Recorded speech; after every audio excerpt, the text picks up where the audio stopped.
Notre bien-aimé, paix et salut sur lui, aimait les chats et a permis leur élevage à la maison, car ils ne sont pas impurs. De même que l'un de ses compagnons les aimait et les portait même dans sa manche.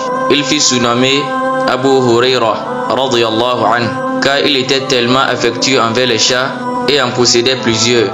Il est devenu si célèbre pour son amour des chats que les gens ont oublié son vrai nom. D'après Kabsha, la fille de Ka'b ibn Malik, l'épouse du fils d'Abi Qatada, un jour, Abu Qatada est entré chez elle. Après qu'elle lui ait versé de l'eau pour ses ablutions, une chatte est venue boire dans le récipient, le vidant entièrement.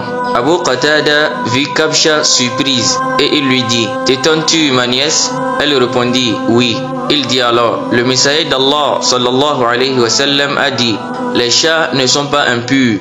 Ils font partie de ceux qui vous entourent et circulent parmi vous. » Le prophète sallallahu alayhi wa sallam a également dit qu'ils font partie des biens de la maison, car ils ne salissent ni ne rendent rien impur. De même qu'ils sont des animaux de compagnie, affectueux, qui tiennent compagnie aux humains et restent à leur côté. Un hadith relate que le prophète sallallahu alayhi wa sallam a dit: une femme est entrée en enfer à cause d'une chatte qu'elle avait attachée et qu'elle n'a ni nourri ni laissé manger des insectes de la terre.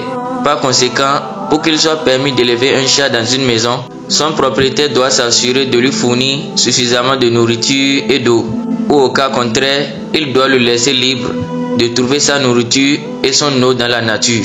Les savants ont également déclaré que leur salive ne transmet aucune maladie.